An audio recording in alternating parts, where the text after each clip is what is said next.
ya. Jujur ini kelihatannya mudah tapi susah ya, karena tolak ukurnya jujur itu siapa yang tahu? Kita dengan Tuhan, hati kita dengan Tuhan. Orang boleh melihat kita semua baik, kita jujur, tetapi yang tahu sebenarnya adalah kita dan Tuhan. Nah saudara, mari kita lihat bersama Amsal pasal yang ke-11 ayat yang ke-11. Apa kata firman Tuhan kalau kita ini menjadi orang yang jujur ya? Amsal 11 ayat yang ke-11, baca sama-sama 1, 2, 3. Berkat orang jujur memperkembangkan kota, tetapi mulut orang fasik meruntuhkannya. Katakan amin. Ya, kita perlu berdoa juga buat bangsa ini saudara, supaya kepemerintahan di bangsa ini berdiri orang-orang jujur. Kenapa? Karena berkat orang jujur itu memperkembangkan kota.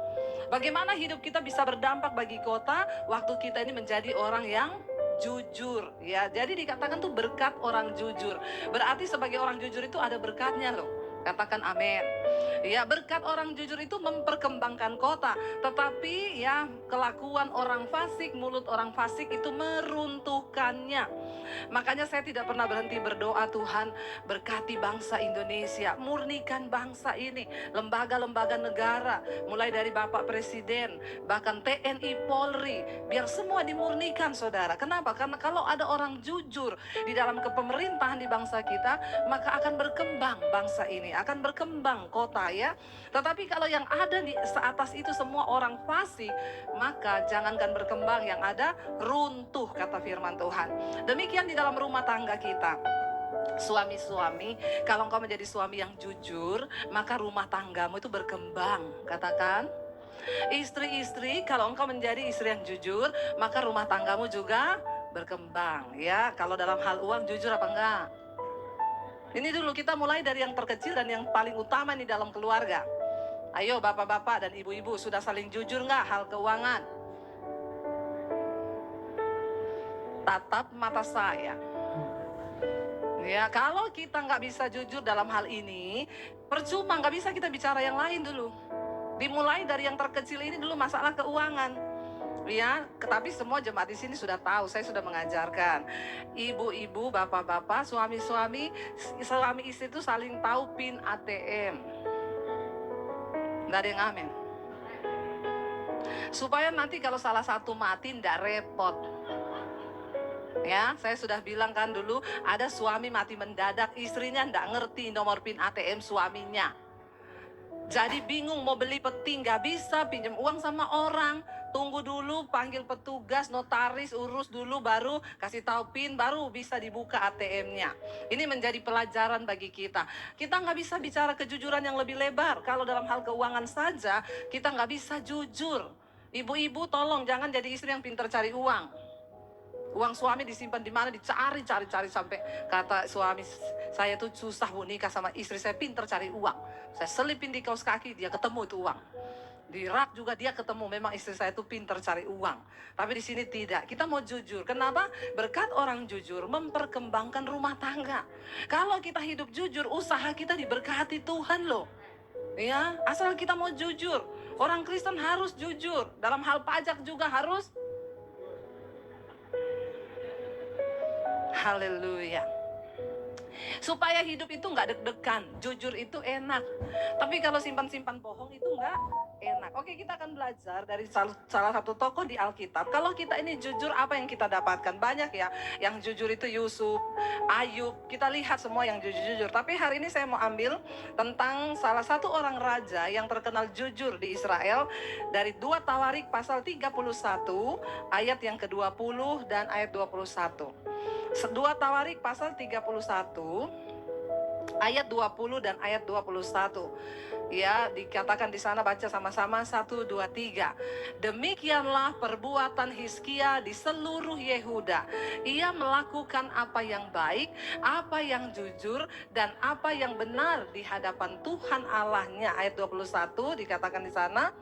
Ya, dalam setiap usaha yang dimulainya untuk pelayanannya terhadap rumah Allah dan untuk pelaksanaan Taurat dan perintah Allah, ia mencari Allahnya. Semuanya dilakukannya dengan segenap hati, sehingga apa? Segala usahanya berhasil. Siapa mau berhasil?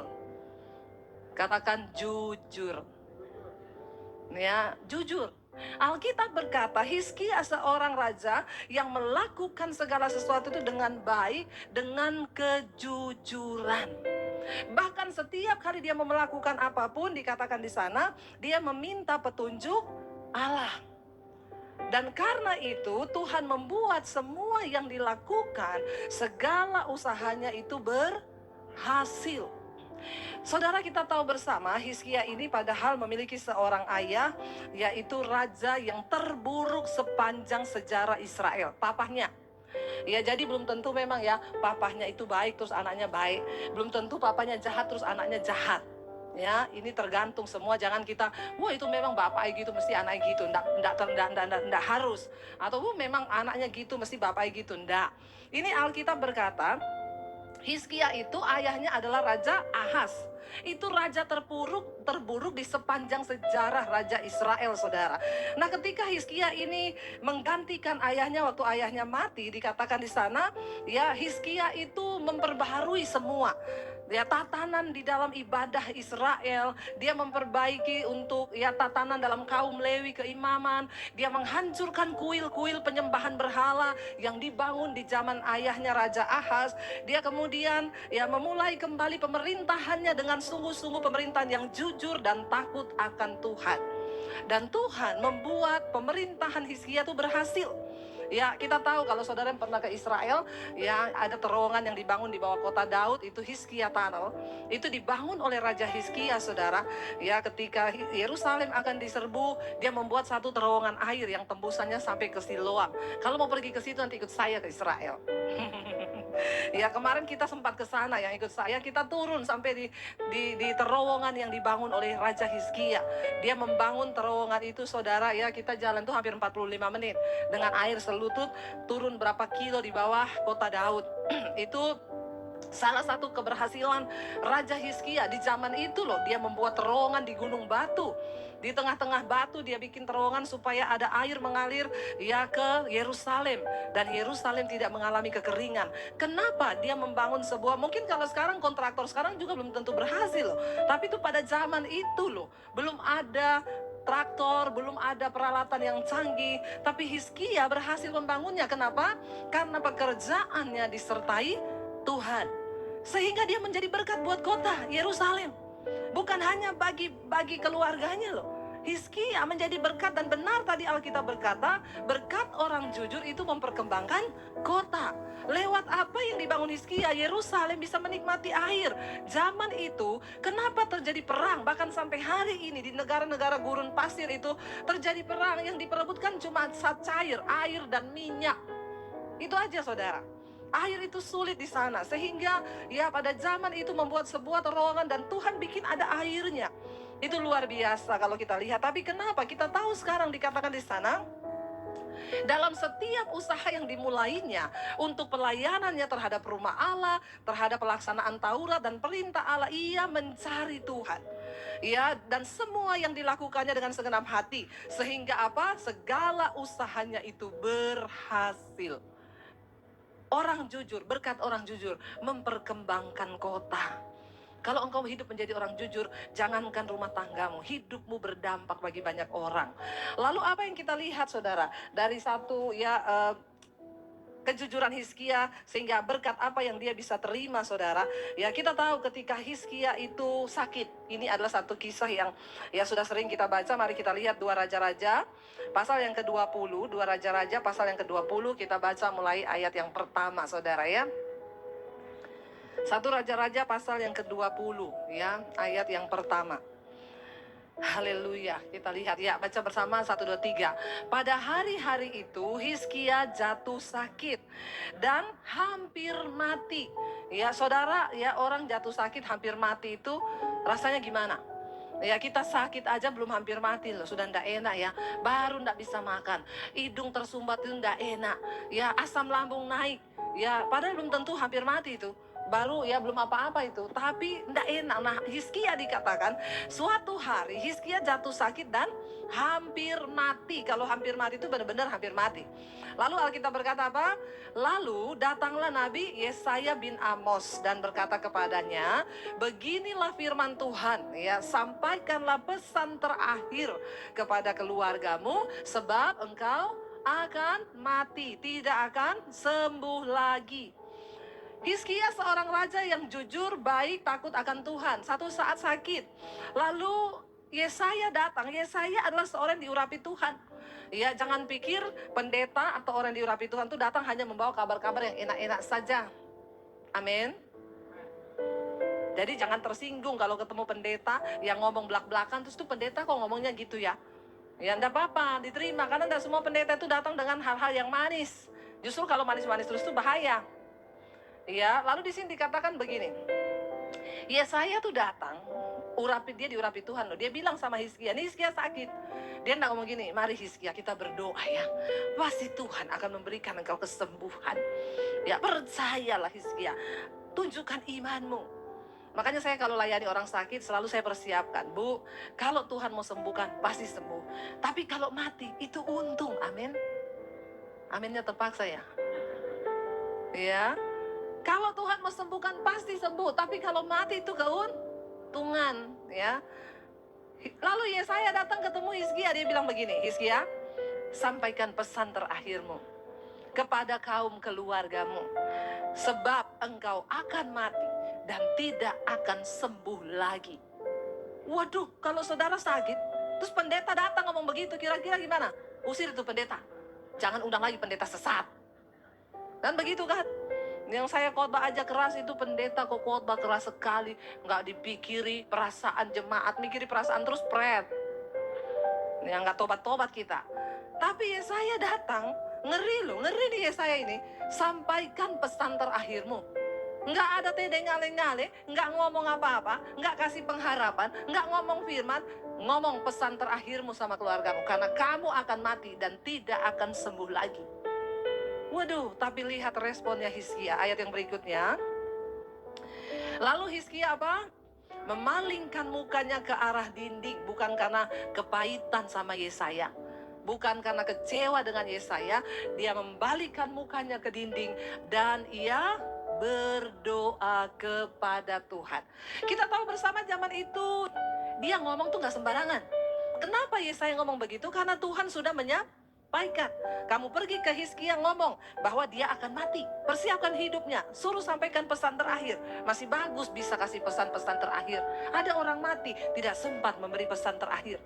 Mati-mati aja, istrinya kaget. Loh, kok udah mati, pin ATM belum dikasih tahu. Kemarin saya ketemu suami istri saudara, ya kita ngobrol-ngobrol begini. Terus saya bilang, Pak, istri sudah tahu pin ATM? Saya Bu, setiap kali dalam keadaan genting. Dulu saya pernah ya naik pesawat, pernah saya naik kapal, lalu ombaknya tinggi. Saya cepat-cepat WA istri. Ya walaupun belum masuk, saya pin ATM saya ini, pin Instagram saya ini, ya, dan password Facebook saya ini, semua yang berhubungan dengan pin dan password saya kasih. Terus Bapak nggak jadi mati. Sampai di rumah Bapak ulangi, Bapak ganti itu semua pin-pinnya. Bertobat ya. Masih bagus kalau dapat kesempatan mengucapkan pesan terakhir. Ada orang tuh nggak sempat ya kasih pesan terakhir loh ya. Ada istri yang suaminya meninggal mendadak. Saya tanya, Bu, Bapak nggak ada pesan-pesan? Enggak Bu Debbie, benar-benar nggak ada. Orang tadi kita bareng tidur, tiba-tiba bangun dia udah nggak ada, jatuh mati begitu aja. Jadi penting pin ATM. Amin. Kenapa saya ulang-ulang pin ATM? Berarti banyak di sini bapak-bapak yang menyembunyikan pin ATM-nya dari istrinya. Banyak itu ya. Bertobat. Jangan sampai itu menjadi pesan terakhirmu. Ya, mah, pinku baru ngomong 1, 2. Enggak sempat saudara ya. Jangan nanti itu mempersulit hidup ya keluargamu. Lalu Yesaya ngomong begitu karena dia sudah dapat pesan dari Tuhan. Lalu Hizkia memalingkan mukanya, dia berdoa. Memang Hizkia ini orang yang takut Tuhan. Dia orang yang jujur. Ketika dia dengar sesuatu, dia tidak protes, dia tidak marah. Responnya adalah mencari Tuhan. Orang yang jujur itu pasti dekat dengan Tuhan. Karena tidak mungkin orang itu bisa jujur kalau dia nggak dekat Tuhan. Amin. Kenapa dia bisa jujur? Karena dia takut akan Tuhan. Yusuf dipercaya oleh Potifar karena dia jujur, dia takut Tuhan, karena dia dekat dengan Tuhan. Lalu ayat yang ketiga berkata apa saudara? Dia berdoa kepada Tuhan, dia bilang apa? 1, 2, 3. Ah Tuhan, ingatlah kiranya bahwa aku telah hidup di hadapan-Mu dengan setia dan dengan tulus hati, itu sama dengan jujur, dan bahwa aku telah melakukan apa yang baik di mata-Mu. Kemudian menangislah Hizkia dengan sangat. Dia ingatkan Tuhan. Saudara, kalau kita mau umur panjang, kasih alasan dong buat Tuhan itu memperhitungkan apa yang bisa Tuhan perhitungkan dari hidup kita untuk Dia bisa kasih kita dispensasi umur panjang. Karena Hizkia hidup jujur, dia itu menjadi berkat bagi Yerusalem, bagi banyak orang, bagi gereja, bagi anak Tuhan pada zaman itu, bagi para imam. Hizkia mengatur semua pembagian sumbangan bagi semua rakyat Israel dengan jujur.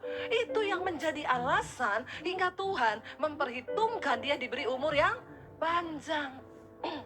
Tapi kalau orang pemabuk, tukang selingkuh, pelit, itu curahan istri loh itu. Itu curahan hati istri itu, pelit. Nomor ATM disembunyi, istri nggak tahu jumlah uangnya. Lah terus sakit, terus minta umur panjang. Tuhan bilang, aduh hidupmu bikin repot nak. Biar Tuhan menemukan sesuatu di hidup kita ini yang akan menjadi alasan Tuhan memberi kesempatan kita hidup lebih lama. Salah satunya adalah menjadi orang yang jujur, tulus hati.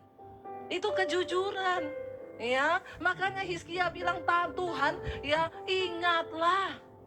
Kalau nggak ada yang bisa diingat apa? Tuhan ingatlah, aku ini tukang selingkuh Tuhan.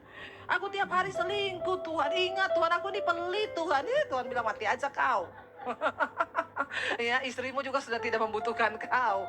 Jadi mari kita hidup berdampak, salah satunya dengan kejujuran. Sehingga Hizkia berdoa, dia ingatkan Tuhan akan alasan agar Tuhan bisa memperpanjang umurnya.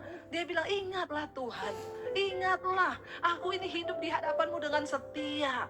Aku hidup dengan tulus hati, dengan jujur. Dan bahwa aku ini telah melakukan apa yang baik di mata-Mu. Kemudian dia menangis dengan sangat terseduh-seduh.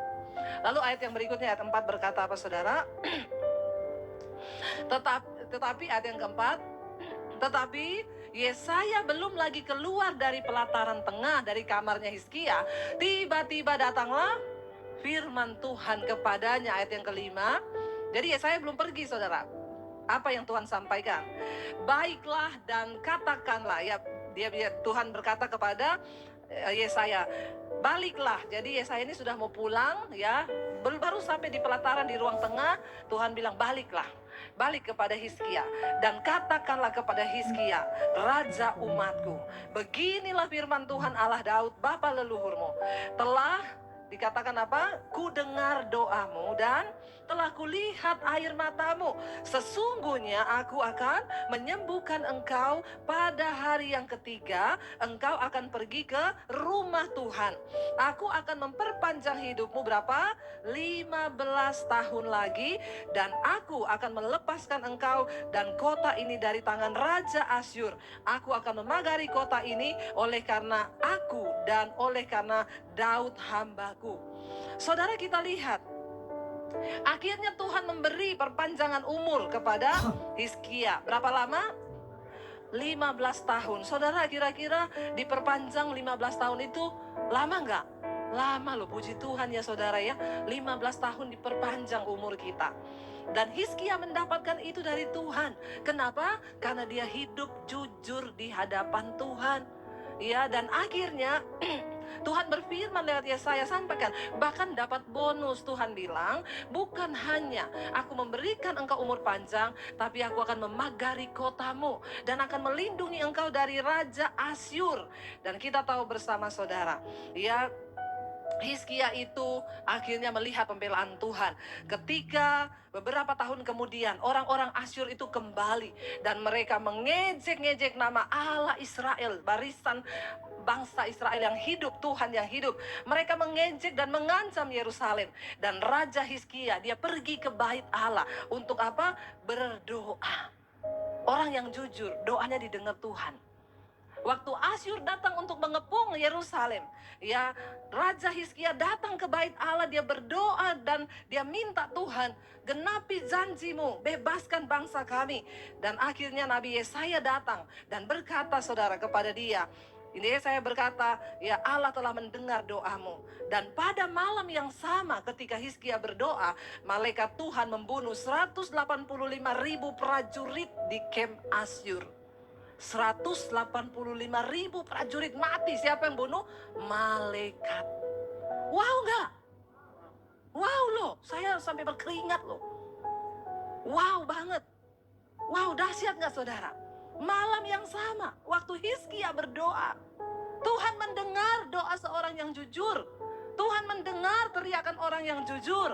Dan apa yang terjadi? 185.000 prajurit Asyur mati, tewas di kem mereka sendiri. Belum berperang, Tuhan bunuh habis. Nggak tahu cara matinya bagaimana, tapi malaikat membunuh. Tiba-tiba mati, saudara.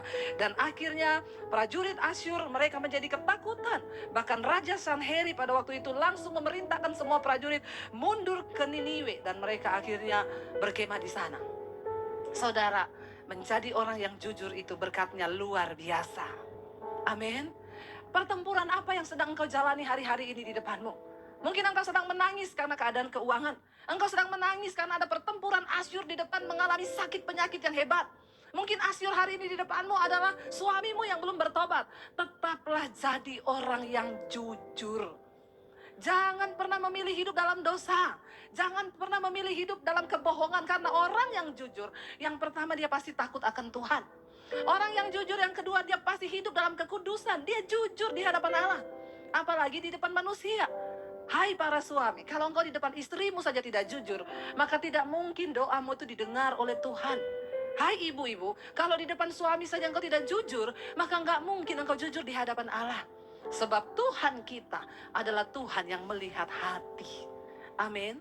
Karena itu hari ini saya cuma mau bilang, percuma engkau berjerih lelah dengan segala usaha di tahun ini, kalau engkau tidak sertai dengan pertobatan, hidup dalam kejujuran dan kekudusan, engkau tidak akan pernah melihat kemenangan demi kemenangan Tuhan berikan.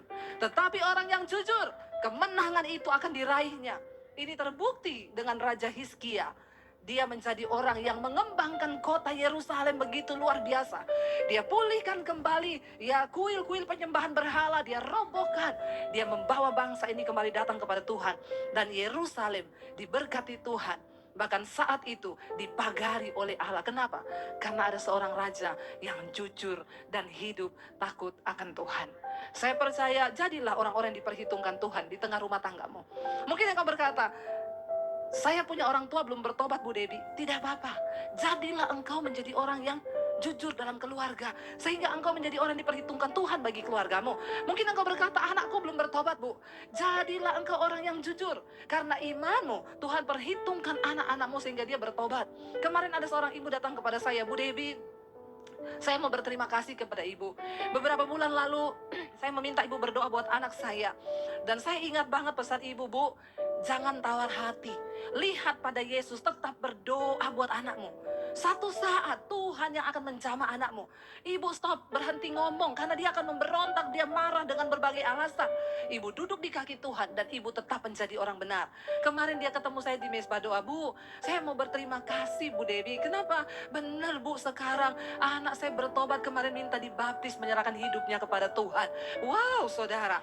Ya, saya bilang iya, Bu. Kenapa? Karena Tuhan memperhitungkan iman ibu. Ibu yang berdiri menjadi orang yang diperhitungkan Tuhan bagi anak-anakmu sehingga mereka bisa bertobat.